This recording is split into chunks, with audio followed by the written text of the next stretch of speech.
Hey. Hi, everyone. How are you doing today?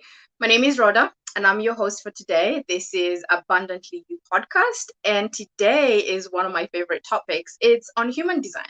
So, what is human design, and what is all the hype about, and all the fuss about, and why should we care? And to answer that, I have an amazing woman, Alison, who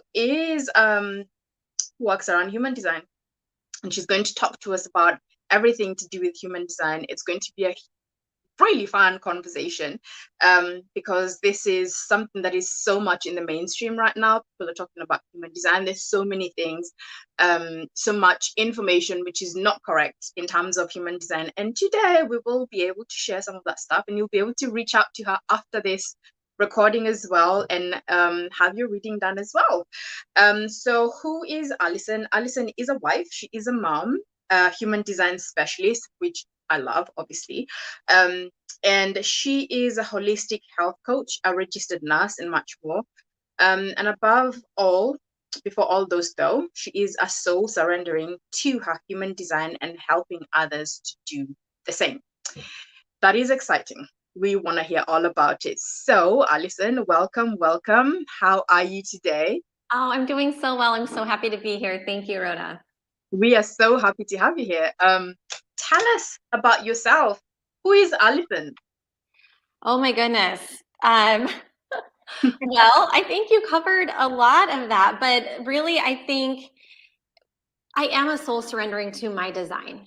And that's an evolving journey, of course, but it's one that I think for a long time, maybe feared. And then like now it's just such an exciting thing to be able to feel like you are surrendering to your soul's purpose. And so I'm just living life every day with that intention. Yeah. And I think that's a beautiful intention. And thank you so much for that honesty, because not many people will say that. Kind of like living within your purpose is scary. And I think that's how we know that we're really living within our purpose, because it's bigger than us, right? Yes. Oh, yes. So tell us about human design. Why the hell should we care about human design? Why? You know, it's one of those things where I didn't care about it. I didn't even, you say it's becoming mainstream. I had never heard of it. And as a registered nurse, I worked in the same career for 20 years and was working as a registered nurse for our state where I live. And I also was a holistic health coach because part of my journey is a very intense health journey. So I was working as a holistic health coach. And when I learned about human design, it's one of those things that I really truly believe was just divinely put on my path. And I had a choice to either pay attention to it or to just ignore it. And I paid attention to it and not knowing what or why. And the second I learned more about it, it grabbed me. Like it felt so right. And I always tell people, you know, as a registered nurse and as a holistic health coach, and people can relate to this whether or not they're those things, I had so many tools in my tool belt. Like I was not short. I didn't need, you know, more tools. I didn't need more knowledge. I didn't need more, you know, processes or strategies or things. I wasn't looking for that. But when that landed in front of me, that was one of the breadcrumbs on my path. And I'm so grateful that I listened because I had recently started this really intense inner work and inner journey, not really knowing that I was doing that, but that's where I was. And I listened and it just grabbed me. So what is human design? The way I like to describe it to people is using a movie analogy. So have you heard this analogy before? Human design is kind of a movie analogy. Have you heard? Yeah. Okay. Well, I think because of my background and my passion with health and things like that. First of all, I like to think just like we have our regular DNA, our physical DNA, it's complex. We know we have it, but we don't actually understand it unless you are in a field and that, you know, works in that area. But we all know we have our physical DNA, and it codes who we are physically. Your human design is similar in that it's your energetic DNA. So it actually is information that is encoded into your energetic being. And so I like to think of it as my energetic DNA, just because, again, I kind of into the science and the health, but it's really an easy way to understand it, so that when you see your human design, it actually comes out in a chart that shows you your energetic DNA. And I often think, why would anybody really need to know this, or why would you want to know this? It's more than just a tool. It's a system for living your life. Because if you think about, we're all here on our own journey, but as a collective, as a species, we're all here to move forward as a species. So there's the part of us that's really here to survive. And then there's the part of us that's here to thrive and to evolve. So if you look back, this is a long answer to your question, but I promise if you can stick with me. If you look back, regardless of where you think about where we came from, the first human beings on the earth, doesn't matter your philosophy on where we came from or your belief system, but we can all agree, I think, that we have evolved as humans. And that is because it is necessary for us to not only survive, but to thrive as human beings, to evolve. And so human design really shows us that if you know anything about the energetic being, the energetic part of our human beings, and again, this is widely accepted by science, that we have energy centers, that we're energetic beings, even though we can't see that. It shows us that we've evolved from a 7-centered being to a 9-centered being, and that within us, we all have these 9 energy centers, and they're part of our energetic DNA. So when we look at, I'll get to the movie analogy, when we look at how that evolution and that part of us being humans is here to not only survive, but thrive, and that takes evolution and growth.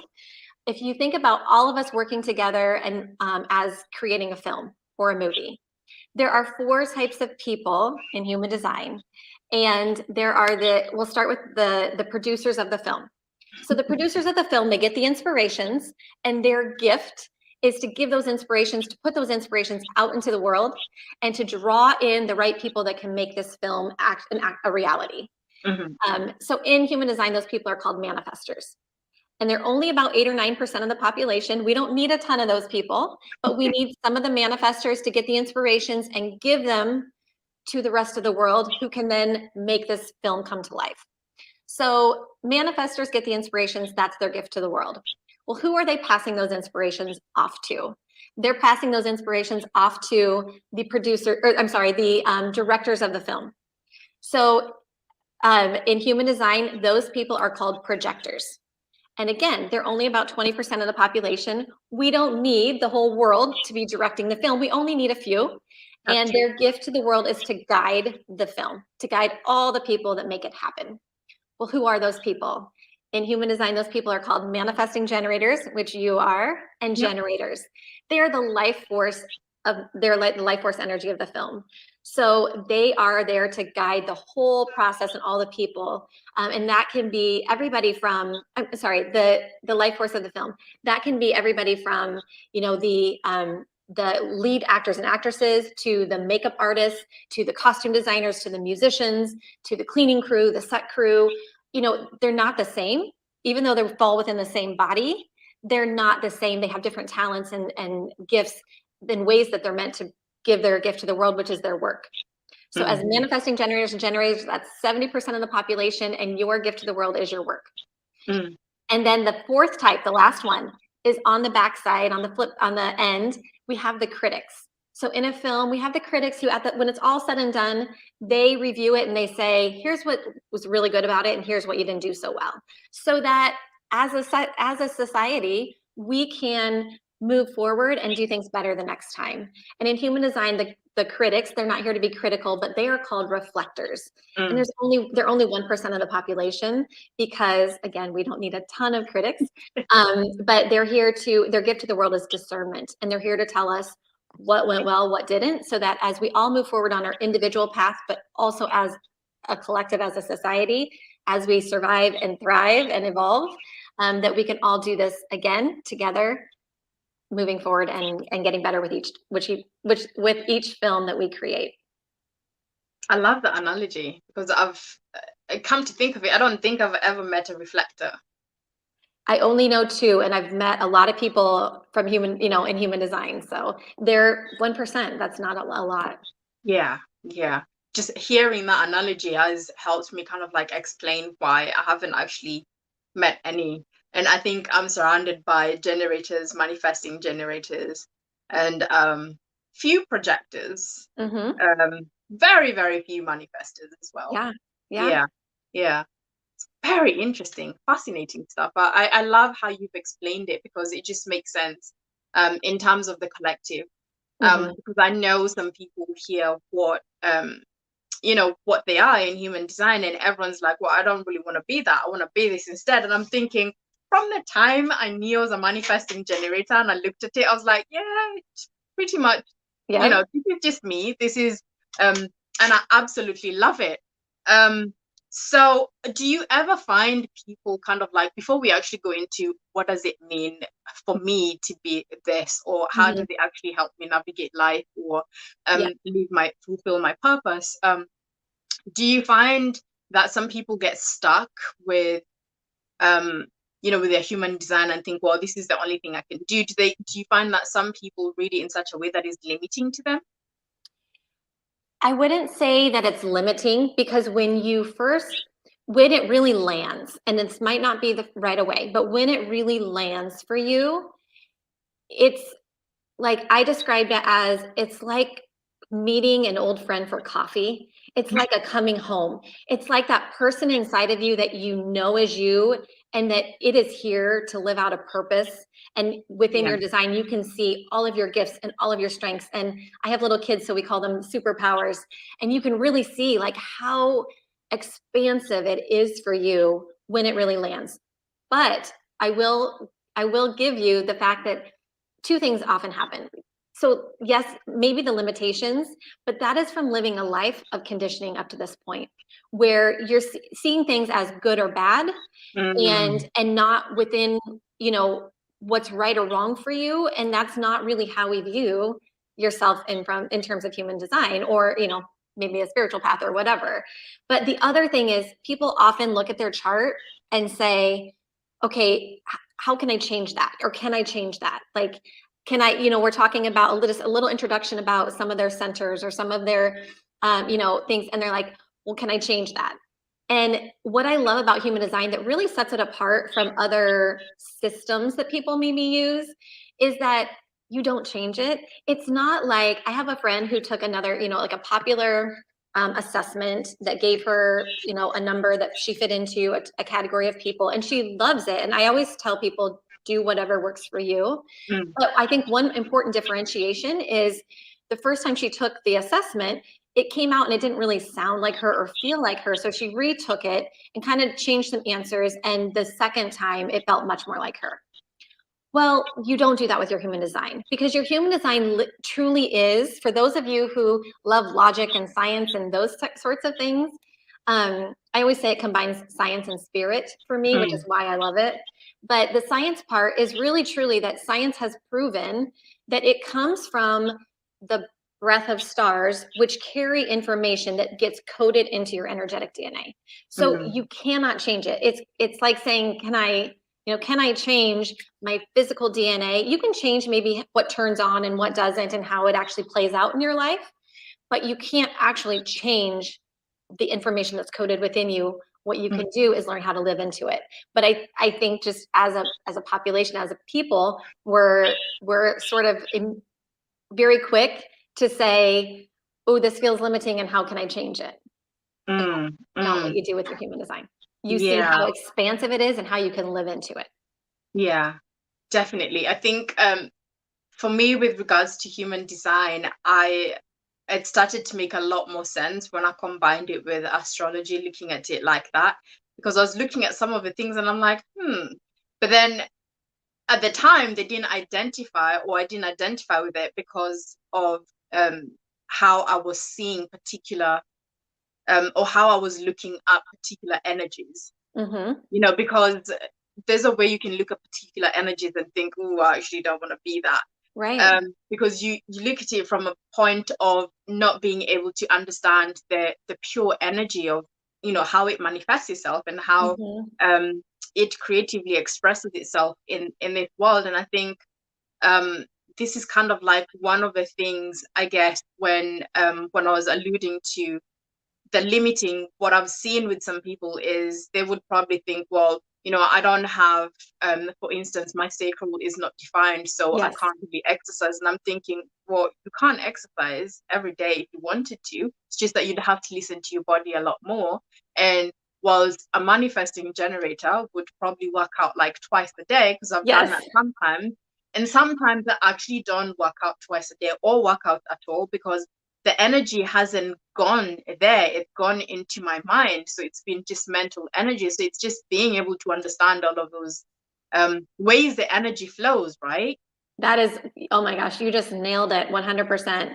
And as a manifester, I don't have that sacral energy. And my business partner, Melissa, is a projector. She also doesn't have that sacral energy. And sometimes we're even like, oh, if we could just get some sacral energy.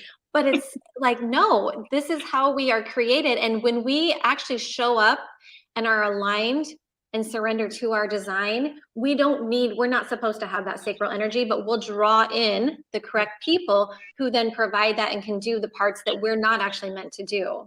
And that that's what brings them so much satisfaction, because their gift to the world is their work, and that's what they're supposed to do. And so, but you can look at it like, oh, if I just had that sacral energy, or, for 70% of the population who does have sacral energy, it might be the mind, the head energy center.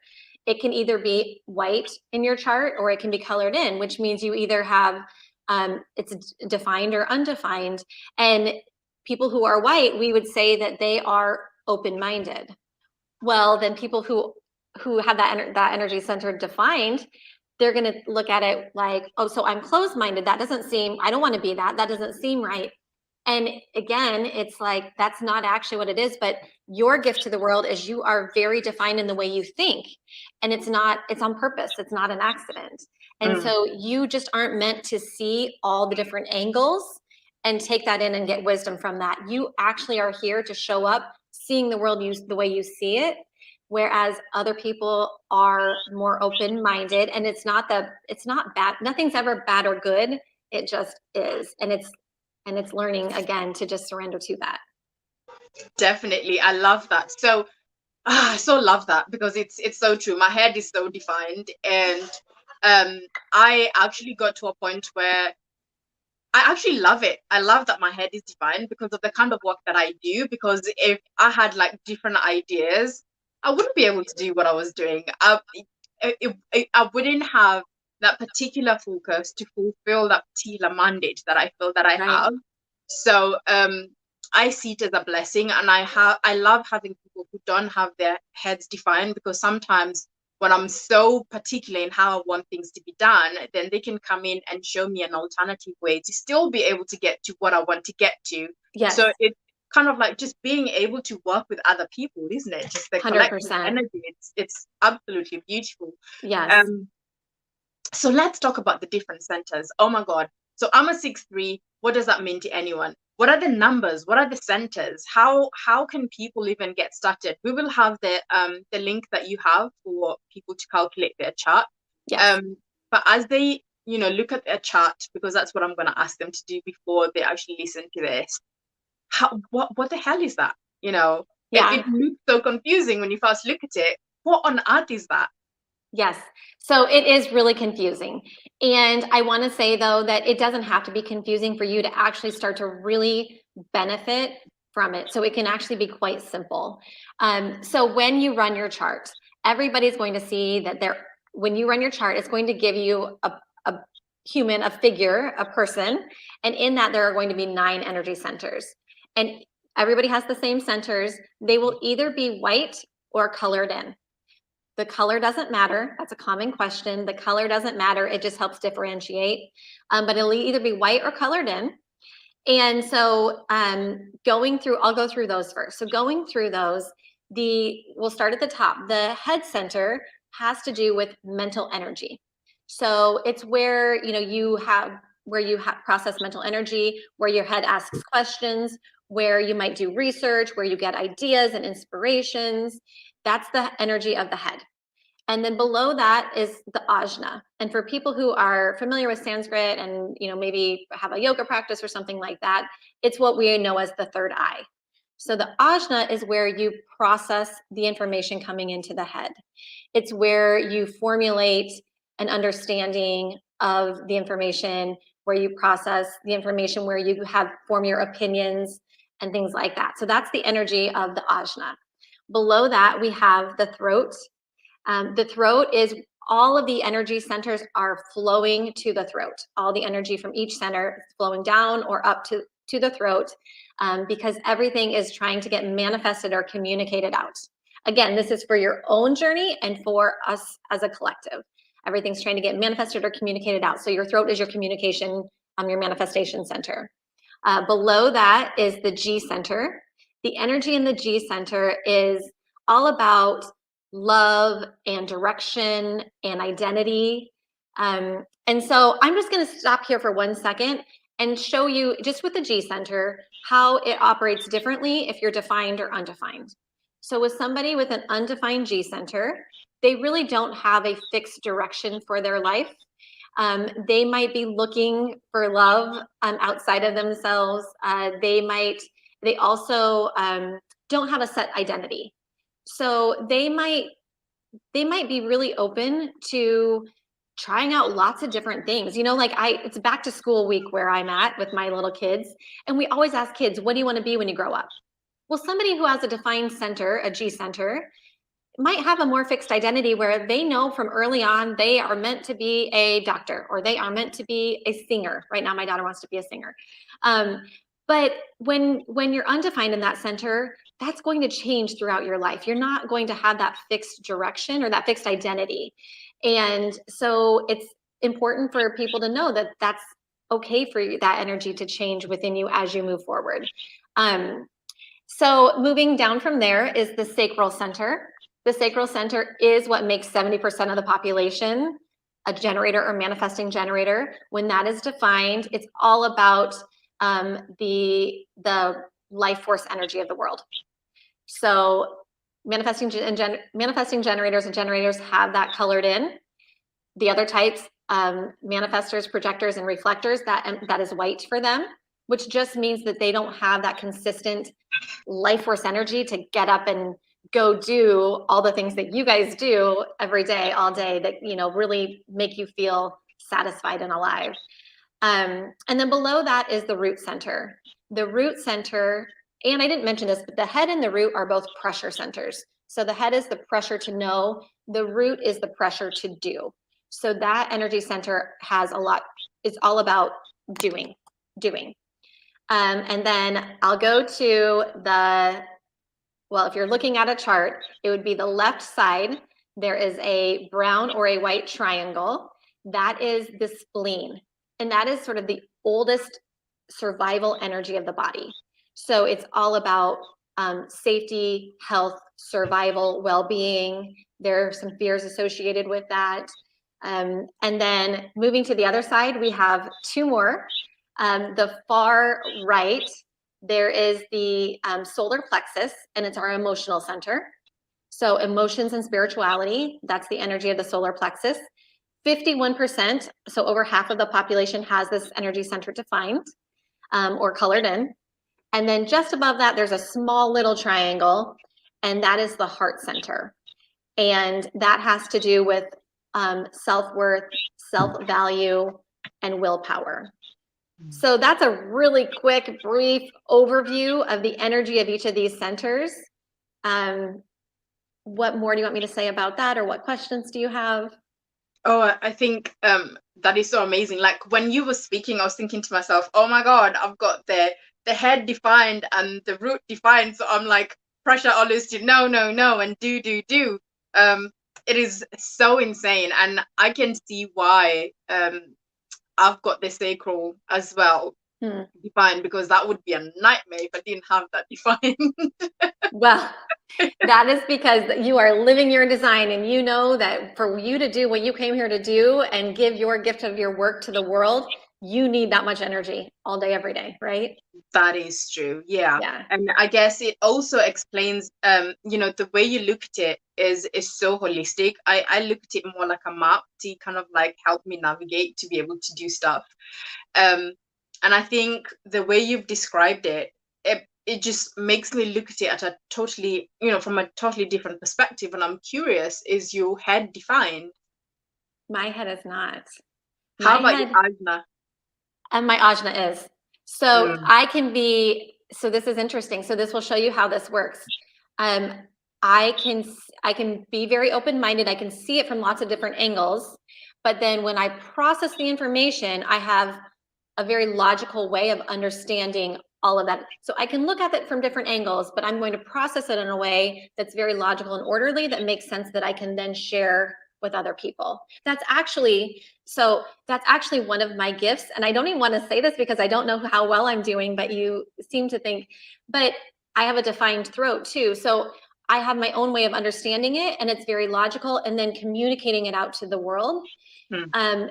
is in a way that people can that logically makes sense, that will make sense to others, so that they can hopefully understand it too.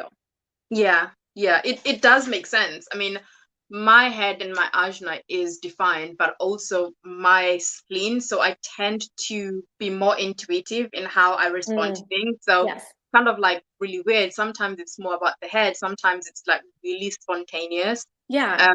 But I think it's just being able to look at your chart and being able to see how your energy shows up instead of trying to pin it down, because it's energy after all, isn't it? It just flows Right. different every time, right? Right.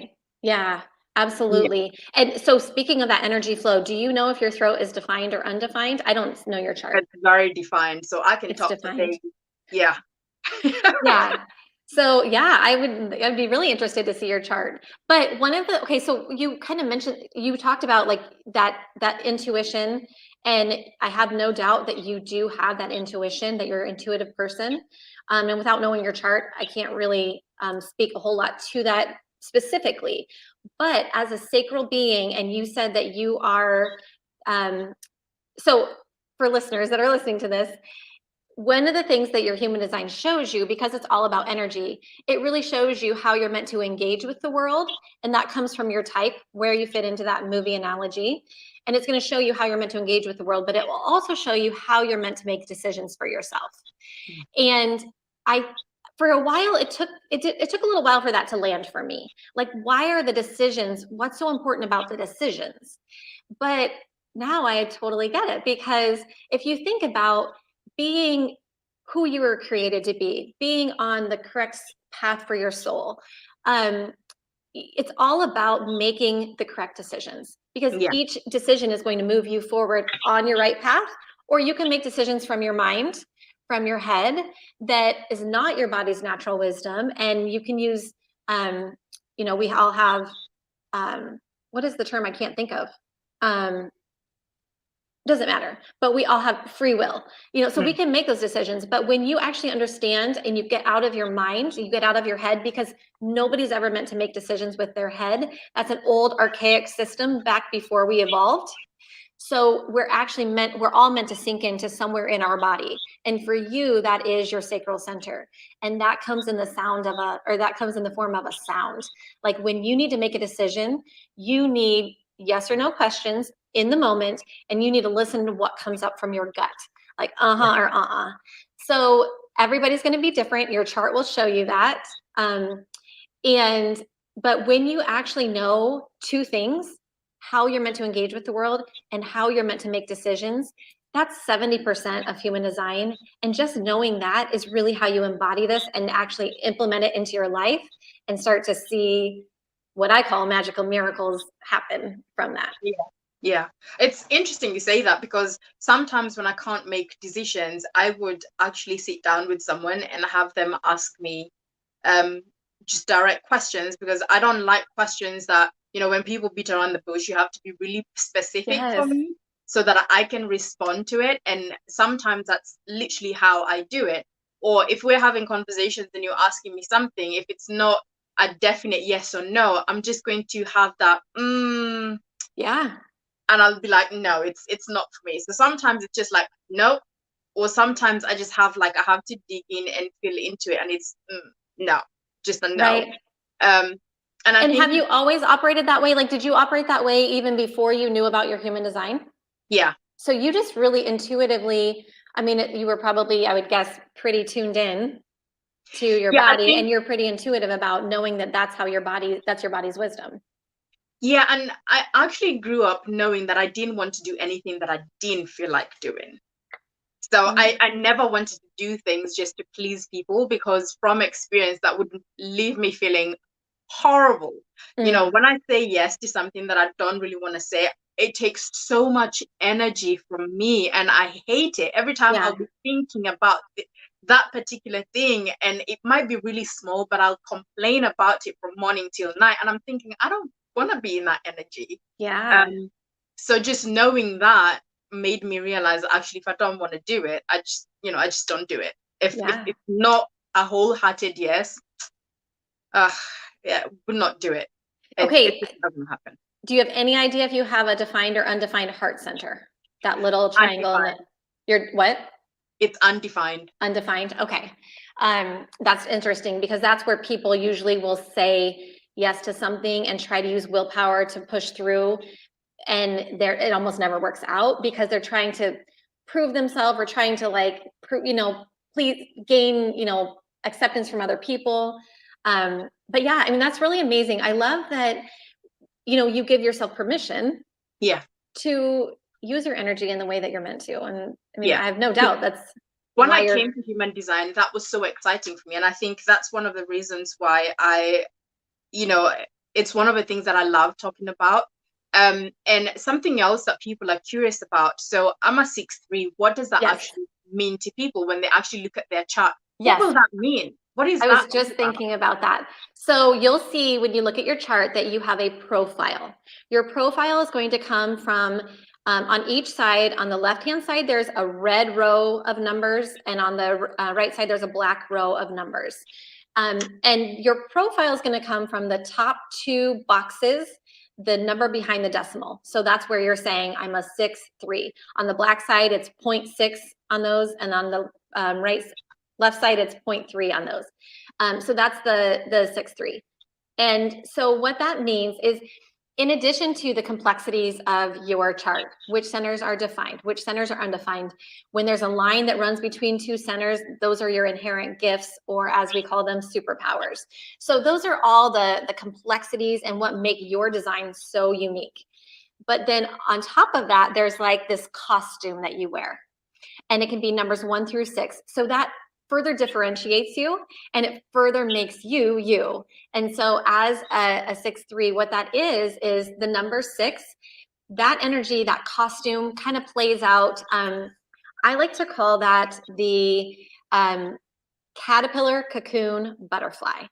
So in the beginning, the caterpillar kind of bumps its way through life, right? Like it overstuffs itself to the point of misery to find out that actually doesn't work for it. So the 6 starts its life as a 3, which is your other one. That's not always true for everybody, but the 3, it kind of bumps its way through life, and it figures out what doesn't work. It figures out what works by experiencing what doesn't work. So it's this little bit of bumping your way through, doing what doesn't work, so that you actually understand and know what does work. And so that's the caterpillar phase in the 6. And then there's this period where they call it like aloof on the roof, but I kind of think of it as a cocoon, where you almost go inward, or aloof on the roof, and you kind of detach a little bit, and you look at all the lessons that you learned in that first part where you bumped your way through life, and you kind of take it all in and gain all the wisdom. And then in the third part of your life, you actually emerge as this beautiful butterfly, the role model that the world needs. So the 6 lives its life in 3 phases, as I just described. And then the 3 is that profile, that costume that you wear, where it is bumping your way through, doing things that don't work to find out what does work. That's the 3. Does that make sense? A lot of sense. Yeah. Yes.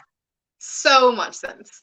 I think it's one of the things that I had to be okay with, because you do so many things that don't work, and depending on how you look at those experiences, you can look at it as failure or learning. Right. What you actually learn from that. So it's something that I had to learn, where I was thinking, oh yeah, actually I've got all of this, oh my God, I've got all of this knowledge and all of this wisdom that I've got from things not working out. Yes. And I think it's fascinating.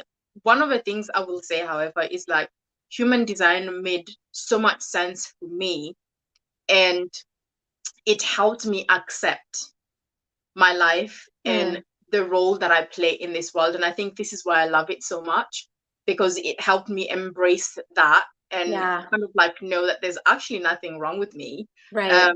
That I am perfect the way I am, and that's my design. Yes. That's my life design, and it's perfectly okay. And I think it gives people that permission, which I absolutely love. That's what most people are looking for, permission to be able to live their life, right? Right. 100%.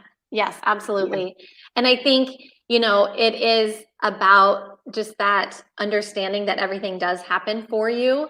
And I look at it not only for myself and my journey, but I have little ones and I have a husband. And, I think as a parent, if you have a child who has a 3 in their profile or even a 6 in their profile, it's really like letting them make those mistakes so that they can learn from them. Like, we want to protect them from all of this, but that's not actually the way they're meant to do life. And sometimes that awareness can really help, not only for your own, for yourself, but understanding other people from this way too, and just allowing others to be who they are meant to be. And it's going to be different from you and your journey. So how has human design made a difference in your marriage, and also with how you bring up your children? Oh my gosh, it's just so incredible and so fun to talk about. If you were a fly on the wall in my house, it would just be insane, because we really embody this. We really live it. And it doesn't mean we always get it right. I mean, please understand that. It does not mean we always get it right. But so what's your profile to start with? So mine is a 2-4, and the 2 is the hermit networker. So there's a little bit of like a dichotomy or a duality with that, because the hermit wants to just be at home doing like their own thing without like engaging with the world. And oftentimes the world's looking at them kind of like, well, how does she do all that? And the hermit's like, I don't even know why anybody else cares. Like what I do, I just want to be in my own little world. And then the networker is really like, it's all about their success and their, their, like, for me, it's peace, and all of that's going to come from their network. So it's, it's less, they really feel, and I really feel this, that relationships outside of my network, aren't really, they don't work for me, I'm not a social butterfly. I'm just not, but I love people, and I love the people in my network so much. So, and I love people, but I have to do it in small doses, because my hermit side really wants to be in. And it's fascinating because my son has the same profile. And from the time he could talk, if we're out running around, he'd say, home, home. Like, he wanted to go home. He just wants to be at home hermiting. But yeah, so my husband has a very different design than me. I'm a manifester, which in the movie profile, I'm the producer.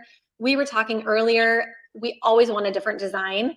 When I heard I was the manifester, I just wanted to, I wanted to just shy away from it and say, no, I don't want to be that. Like, because, as you said it, like, it's a bit of a trailblazer. And in human design, they kind of talk about it being like the lead of the wolf pack. So you're always out in front. So it can actually be a bit lonely. But my hermit side kind of likes that, but it's also a little intimidating and scary. So there are all these, dualities. But and I'm emotional. And so when we were talking about you being sacral, and that's your body's wisdom, that's how your body actually guides you to the things that are correct for you, to say yes and no, and take you down your path. For me, I'm emotional, and so are my 2 children. And so in order for us to make a decision, it's not a like, ask me a yes or no question and I'm going to go, or It's, I really need some time to like mull this over and like feel into it. And I can't make an in the moment decision, and I've got to sit with it for a while. This is emotional people. And I've got to feel what it feels like when I'm in a high and when I'm in a low. And then I need things to settle, and then I can make my decision. And I'm never actually going to feel 100% sure. That's emotional being. So it's very different. My husband's like you. He's the sacral. And if you need a decision from him, he needs to be in the moment, yes or no. And it's 100%. Yeah. And so you can see where, like, as an emotional being, you're like, gosh, my life would be so much easier if I was that way. But no, these emotions are for us. And we need to really be able to understand the wisdom that they provide in leading us down our path and the work that we're meant to do. But so my husband and I, it's good that you've, just to cut you off a bit, yeah, it's good that you've actually explained that, because I think what I've seen is a lot of people with emotional authority always asking how to be able to make decisions. So I think what you've shared is so key from someone who has emotional authority. And also it's good for people like us who just make decisions like that, because within my team, I would look at someone who's taking their time as, why are you so undecided? yes, And yes, that would literally piss me off, because I'd be thinking, you can't make up your mind. So I don't yes, want to be in a place of making decisions. right, So it helps me understand how different people work, and yes. also brings into my awareness the times that I've not been in integrity as a leader. So it's really good to be able to understand this. It is 100%. And it's so true. We use it in our family. We help people in their businesses and in their work, because it really does provide so much awareness and insight. And when you lean into that, that is where the magic happens, because you allow people to operate the way that they're meant to, rather than conditioning them to try and operate the way that you're designed. And we don't even know that we're doing it most of the time. Yeah. But on this journey, my husband and I had some really big decisions to make. And when I started to do what we call surrendering to my design, big things started happening, and we had to make really big life decisions. And so it's helpful in these everyday little decisions, but it's also helpful in the big decisions. And I knew how I was designed to make decisions, and my husband, we knew how he was, and we would kind of each lean into our own way, and then come together and look and see that the path is unfolding the way it's supposed to, for the highest good of our entire family and everybody. And so there's just a lot of peace that comes from that. But also looking at our children, I was saying this, like, I've known about human design since my son was, almost an infant. I mean, before he was even 1 year old. So the moment he could start talking and just really relating and interacting, it's been crazy incredible to see that before we're conditioned by other people, before we're made to think that there's something wrong with us, or we need to be a different way, or, if we do things like our sibling or our peer in class or our peer at work, if we can just be who we're meant to be, it's such a natural thing for us. So he's very emotional, and and there are different types of the ways that the emotions play out, but both of my kids are emotional, but he has a direct connection from his emotions to the throat, which I have as well. And literally from the time he could talk, he wants to know how you're feeling. He wants to tell you, I'm sad, I'm mad. Are you sad? Are you mad? I mean, those were some of his first sentences. And he cries, and I think we've really looked at that as, we condition people to say, don't cry, or why are you crying? And for my husband, because he's not emotional, so this would be like you, he takes on the emotions of the whole household. So he feels everything we're feeling, but it's intensified. And so it's like, for him, he doesn't even mean to, but he'll say, stop crying, because it makes him so uncomfortable. And I'm saying, but he needs to be able to express this, because when you push down those emotions, and when you shut down the tears, and when you shut down the expression of how you're feeling, that's where we start to see, where we're off our path, where disease starts to happen, where we can start to see, like, even things like addiction. I mean, all of those things. And it can all be brought back to just being able to live out the way that we're designed, and let other people do that themselves. Yeah, that is so beautiful what you've said, because I can relate to that.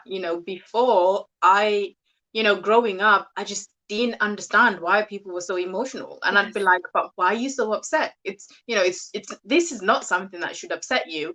And because my ascendant is also Aquarius, and Aquarius are just never emotional people. Like, we're so detached. It really helped me understand and start being comfortable with emotions, because I just wasn't. If someone was crying, I'd be like patting you on the back, and then I'm like, okay, that's, you've been crying, that's enough now. Yes. And the thing really is that because I just wasn't comfortable with emotions, and I didn't realize I wasn't comfortable with it because I would amplify it, so it would make me feel so uncomfortable. Because I'm feeling all of your emotions, and I'm thinking, why, for me to try and shut it down, so I really had to learn to be comfortable with all of those emotions. And because I was, for me it was like one of the hardest things, because I was put in a place where I was a spiritual mentor for many women and girls. And I remember at the end of the day, I would sit down and I'm like, I don't even know what the fuck I'm doing with these girls. They're just getting on my nerves. They're like complaining. They're always going through issues. It took a lot for me to be able to understand that I need to be okay with those emotions. And because I was just, imagine being in a room and you've got 100 women just full of issues. It was maddening for me. And for someone that has an undefined or open emotional center, again, you're going to feel that way more than the people who are defined like me, or like more, half the population. But one of the things that comes from that, because again, we can look at this as people might be thinking it's good or bad, and it's not either. It's one of the gifts is when you are emotional, you are able to feel those emotions and gain the wisdom from that. But when you're not emotional, when you're undefined there, by being able to kind of feel others' emotions, when you don't let them overtake you, you gain a lot of wisdom and insight into others' emotions, and that can actually make you very empathetic for people when you're able to do that. Do you feel like that is? I think at this point I have a lot more empathy. But then as a 3-line, I had to go through the things that you don't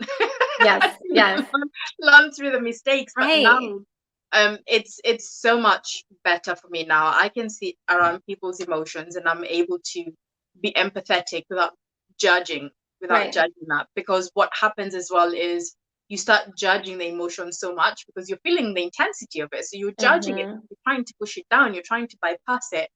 And I think that is where the conditioning comes in. And I grew up in a society where if you cry, you're weak. When you show emotion, you're weak. So it just reinforces that story. And I would say when I began to understand all of this, human design and looking, it really freed me, because I was thinking, oh, so this is what is going on. And just being able to be okay with it and have more empathy. So for me, it's really helped. And I would encourage anyone to really get a reading, proper reading. And I don't know if you guys offer readings at all. We do. We absolutely do. And we really, I think that's always a really good place to start. And then I think from there, it's really like that's information, and I think for most people it's so fascinating.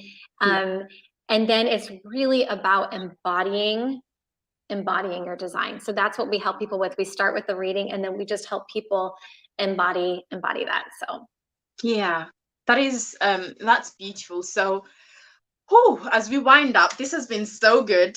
I think we can talk about this all day, because that went really fast. It is so fascinating how you explain it, because obviously every single person has a different way, but I love how the analogies that you've given, and kind of like the different angles, because it's also adding on to kind of like what I know and what I don't know. And I think many women now will be thinking, I want to know the time of my birth child as soon as they're born, the precise time. Yes, that's important. It's one of those things. So share with us about how you serve your clients. I'm going to have the information attached to this, and also as we promote it. But just so people get a feel of, working with you, I think working with manifestors is amazing. I love manifestors. I mean, I love all of them. The hardest one for me to relate to was, I think, projectors. I haven't met any reflectors yet. Yes. Because projectors are very different. I had projectors in my team, and I used to think they were lazy up until I understood how they function. Because I've got so much energy, I'm thinking, I was awake at 5:30. Why? Yes. Very different. Dragging your feet. So that's another good thing to learn, I think, in areas of business. But how do you work with people? What does it look like? So that we can get a feel of it. Yeah, so I am a manifestor. My business partner is a projector. And I think we're brought together and we do an amazing work together because projectors are the guides. So I get the inspirations. She has her own inspirations, but watching her guide is brilliant. And when we come together, it's just amazing. So the work that we do, we do help people just with a chart reading, one-on-one. We do work around the theme of surrender and surrendering to your design. We host retreats all over the US. And we also work with one-on-one coaching, so programs. Something else that we're starting, and by the time this airs, it should be out, but we're also starting a surrender circle where it's a smaller community. It's a very, very nominal monthly membership fee where you can come and connect with others who are embodying this and living it out in their day-to-day lives, so that you have the support you need for not a lot of cost to just start to use this in your relationships, in your work, in your own journey, and be alongside others who can support you and cheer you on, and we can answer questions and that. So that's something we're just bringing out. And then we are also working with businesses, retreats, entrepreneurs, and virtual assistants. So we have a lot of irons in the fire, but we've been at this for 2 years and we've been creating this work for quite a while. But the best place to find us right now is if you want us to run your chart for you and you want a little bit of information from us to help you understand in bite-sized pieces what it actually means, you can go to chart.guidedlifebydesign.com, and I'm sure you'll have that. And that's really where you can start. You can also find us on social media. We're on Instagram under Surrender Story, and we're on Facebook. Our community is Guided Life by Design, and we'll be starting Surrender Circle very soon. So awesome. So last question. How has human design changed your life? Oh my gosh, it has upended my world very unexpectedly. This is part of my surrender story, but when I started to lean into my design, I ended up quitting my 20-year career in the middle of COVID. I was the breadwinner for our family, so that was a huge surrender. But I knew that as a manifestor, I was meant to do different work. And my soul knew that way before I knew my design. I thought that was the big surrender, the big leap. And about 6 weeks after I did that, my husband and I had a knock on our front door, and a family said, "This is our dream home. Would you sell it to us?" We used our design to decide that we both had the same idea and conclusion that we were meant to sell our home. So it's really been insane. And I want to tell people, it doesn't have to be that insane, but I was actually living pretty far off my path, and I kind of knew that. And so it's just bringing me on my path and helping me to do my soul's work. That's amazing. Thank you so much for sharing that. I love hearing stories like that. And I think it just changes how we look at things. And I think the greatest gift you can gift yourself is self-understanding. Yes. Just being able to navigate life and know how you function, because it's one of the things that we're always looking for. How do who am I? Yes. What is this? How do I respond to this? Why am I like this? Why do I like this and not that? So that's beautiful, beautiful story. Thank you so much for sharing that and sharing your time. Yes, thanks for having me. I've enjoyed this. I think I might have you back again because this is such a fun conversation. And just in time for my shameless plug, we have our spirituality membership waitlist. Just click on the link there and put in your information. We start in September, and when we talk about spirituality and business, we want to be able to help you just really live your best life in all ways. You will learn about spirituality, whatever spirituality that you're interested in. We don't define anything. There'll be guest facilitators, and if Alison is interested, she can come and talk to us about human design and how to read our charts and all of that fun stuff, because I think it's really important to be able to know how to do that. But then that's just me. That's what I think. And yeah, there'll be more exciting stuff around business and finance to be able to help you navigate business and just your personal life, if that's what you're interested in. So just pop your information down there, and we will send you information when we open the membership so you can sign up.